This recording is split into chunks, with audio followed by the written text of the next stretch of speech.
Kaixo, guk San Vicente ikastolako DBH lauko ikasleak gara. Eta gaur apirilaren 4an egingo den ekitaldia salduko dugu. Aukeratu dugun lehenengo dantza zazpilausia da.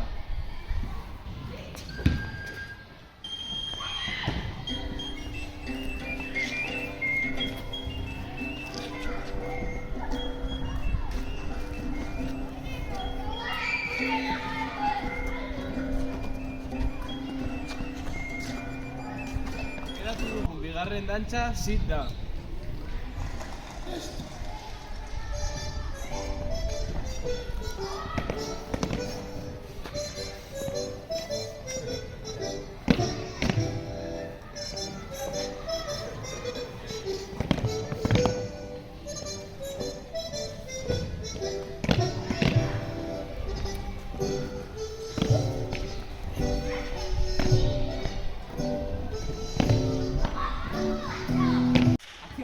Hirugarren eta azken dantza banako da.